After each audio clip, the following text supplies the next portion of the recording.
हम देख रहे हैं यूपीएससी आईएएस 2012 का प्री का हल प्रश्न पत्र भारतीय राजव्यवस्था और अंतर्राष्ट्रीय संबंध। प्रश्न नंबर 1 है, लोकसभा उपाध्यक्ष के संदर्भ में निम्नलिखित कथनों पर विचार कीजिए।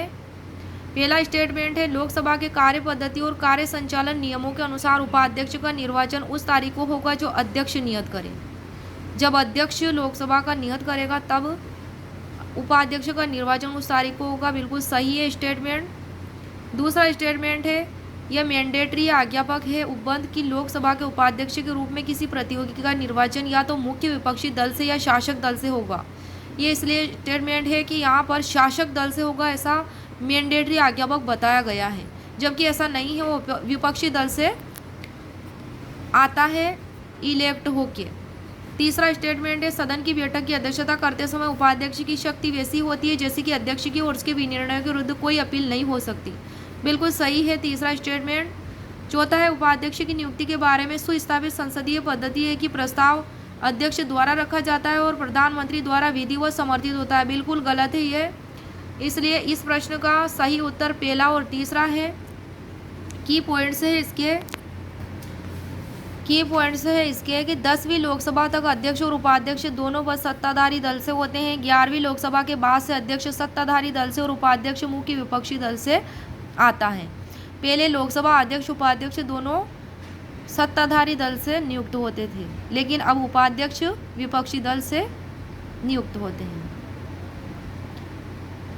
नियत तिथि से पहले के दिन को मध्याह्न से पहले किसी भी समय कोई भी सदस्य महासचिव को इस प्रस्ताव की लिखित में सूचना दे सकता है कि किसी अन्य सदस्य को सदन के उपाध्यक्ष के रूप में चुना गया है, इलेक्ट किया गया है।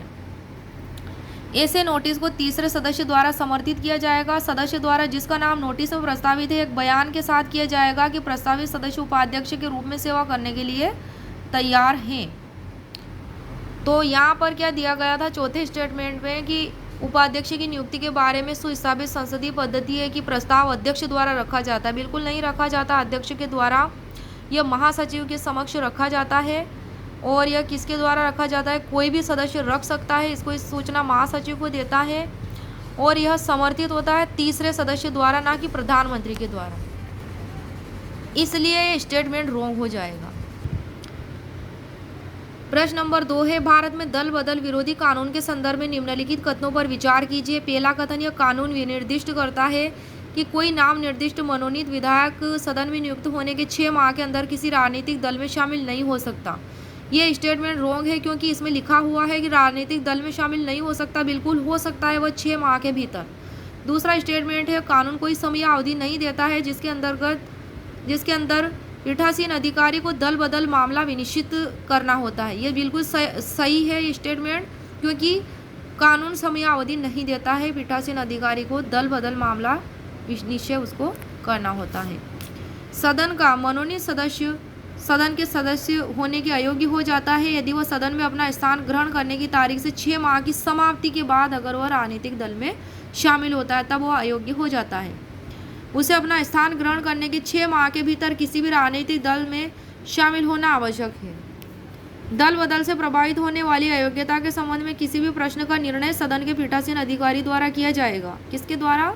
सदन में पीठासीन अधिकारी द्वारा। कानून के अनुसार पीठासीन अधिकारियों के पास अयोग्यता की याचिका पर विचार करने के लिए कोई समय सीमा नहीं होती है। प्रश्न नंबर 3 है, भारत के न्यायालयों द्वारा जारी रिटों के संदर्भ में निम्नलिखित कथनों पर विचार कीजिए। पहला है, किसी प्राइवेट संगठन के विरुद्ध जब तक कि उसको कोई सार्वजनिक कार्य नहीं सौंपा गया हो परमादेश नहीं होगा, मेंडेमस नहीं होगा। तो ये स्टेटमेंट सही है। इसमें से कौन से सही है पूछा है। दूसरा है, किसी कंपनी के विरुद्ध भले ही वह कोई सरकारी कंपनी हो परमादेश नहीं होगा, ऐसा यहाँ पर दिया है, इसलिए रॉन्ग है क्योंकि परमादेश उस पर भी होगा। तीसरा स्टेटमेंट है, कोई भी लोक प्रवण व्यक्ति पब्लिक माइंडेड पर्सन अधिकार परीक्षक को वारंट और रिट प्राप्त करने हेतु तो कोर्ट में समावेदन करने के लिए याची हो सकता है, कोई भी, इसलिए यह सही है। यह किसी भी सार्वजनिक निकाय, निगम, अवर न्यायालय, न्यायाधिकरण या सरकार के खिलाफ भी इसी उद्देश्य के लिए जारी किया जा सकता है। क्या जारी किया जा सकता है? परमादेश। सोनलाल वर्सेस भारत संघ 1957 के मामले में सुप्रीम कोर्ट ने कहा था कि परमादेश याचिका केवल एक निजी व्यक्ति या संगठन के खिलाफ जारी की जाएगी यदि यह साबित हो जाता है कि वह एक सार्वजनिक प्राधिकरण के साथ एकीकृत है।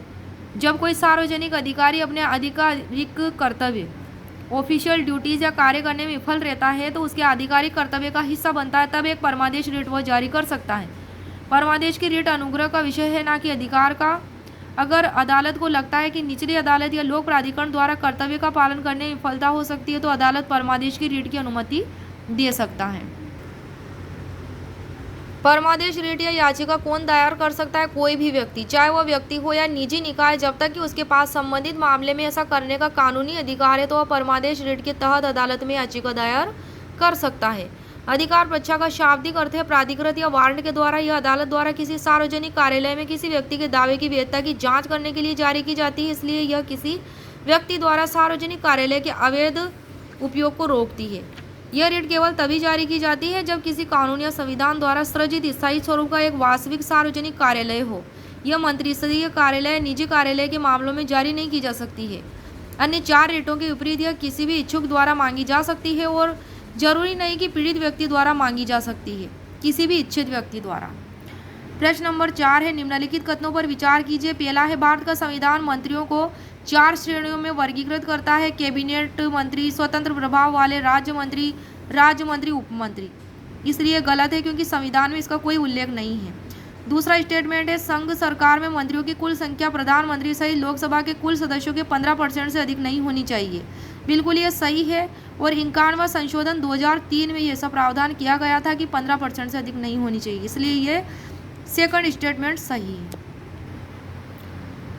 हमारा संविधान मंत्रियों को 4 श्रेणियों में वर्गीकृत नहीं करता है। भारतीय संविधान में इस प्रावधान का कोई भी उल्लेख नहीं है। केवल अनुच्छेद 74 में केवल मंत्रिपरिषद का उल्लेख है। मंत्रिपरिषद में कैबिनेट मंत्री, उप मंत्री, राज्य मंत्री होते हैं। इस शब्द का उल्लेख 352 क्लोज 3 में दिया गया है। कैबिनेट मंत्री कई वरिष्ठ मंत्री कैबिनेट में रक्षा, गृह मामले और शिक्षा जैसी महत्वपूर्ण जिम्मेदारियों को निभाते हैं। उपमंत्री कौन होते हैं? एक मंत्री के अधीन काम करता है जो कैबिनेट का पूर्ण सदस्य होता है। राज्य मंत्री कौन होता है? राज्य मंत्री केंद्र सरकार की मंत्रिपरिषद में कनिष्ठ मंत्री होता है जो कैबिनेट मंत्री की सहायता करता है या मंत्रालय का स्वतंत्र प्रभार प्राप्त कर सकता है। प्रश्न नंबर 5 है, निम्नलिखित कथनों पर विचार कीजिए। पहला है, किसी संविधान संशोधन विधेयक को भारत के राष्ट्रपति की पूर्व सिफारिश की अपेक्षा होती है। ये गलत है, ऐसा नहीं होता। दूसरा स्टेटमेंट है, जब कोई संविधान संशोधन विधेयक भारत के राष्ट्रपति के समक्ष प्रस्तुत किया जाता है तो भारत के राष्ट्रपति के लिए बाध्यकर है कि वे अपनी अनुमति दें। बिल्कुल सही है। तीसरा स्टेटमेंट है, संविधान संशोधन विधेयक लोकसभा और राज्यसभा दोनों द्वारा विशेष बहुमत से पारित होना चाहिए और इसके लिए संयुक्त बैठक का कोई उपबंध नहीं है। बिल्कुल ये भी तीसरा स्टेटमेंट भी सही है। तो बिल्कुल इसमें थर्ड स्टेटमेंट सही है कि संविधान संशोधन विधेयक लोकसभा और राज्यसभा दोनों द्वारा विशेष बहुमत से पारित होना चाहिए, इसके लिए संयुक्त बैठक का कोई उपबंध नहीं है।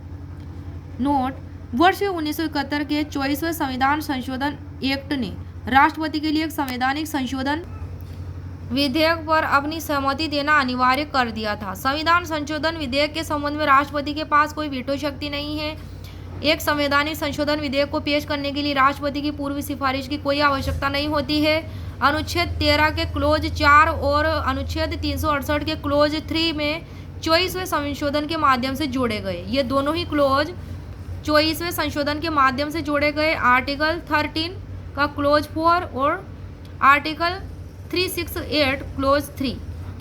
प्रश्न नंबर 6 है, संयुक्त राष्ट्र महासभा के संदर्भ में निम्नलिखित कथनों पर विचार कीजिए। पहला है, यूएन महासभा गैर सदस्य राष्ट्रों को प्रेक्षक स्थिति प्रदान कर सकती है। दूसरा स्टेटमेंट है, अंतः सरकारी संगठन यूएन महासभा में प्रेक्षक स्थिति पाने का प्रयत्न कर सकते हैं। तीसरा स्टेटमेंट है, यूएन महासभा में स्थायी प्रेक्षक यूएन मुख्यालय में। स्टेटमेंट तीसरा क्या है कि यूएन महासभा में स्थायी प्रेक्षक यूएन मुख्यालय में मिशन बनाए जा सकते हैं। कौन सा कथन सही है? तो इसमें सारे ही कथन सही है। सारे ही कथन सही है। कौन से? संयुक्त राष्ट्र महासभा में कि यूएन सभा गैर सदस्य राष्ट्रों को प्रेक्षक स्थिति प्रदान कर सकती है, बिल्कुल। और अंतर सरकारी संगठन यूएन महासभा में प्रेक्षक स्थिति पाने का प्रयत्न कर सकते हैं, बिल्कुल सही है। यूएन महासभा में स्थायी प्रेक्षक यूएन मुख्यालय में मिशन बनाए रख सकते हैं। महासभा संयुक्त राष्ट्र का मुख्य विचार विमर्श, नीति निर्धारण और प्रतिनिधि अंग होता है। संयुक्त राष्ट्र के सभी 193 सदस्यों का प्रतिनिधित्व महासभा में होता है। महासभा के अध्यक्ष को प्रत्येक वर्ष सभा द्वारा 1 वर्ष के कार्यकाल के लिए चुना जाता है। शांति और सुरक्षा, नए सदस्यों के न्यू मेंबर्स के प्रवेश और बजटीय मामलों पर महासभा के 2/3 बहुमत की आवश्यकता होती है। कौन से मामलों में? शांति, सुरक्षा और न्यू अगर मेंबर्स आते हैं उनके लिए और बजटीय मामलों के लिए। अन्य प्रश्नों पर निर्णय साधारण बहुमत से होता है।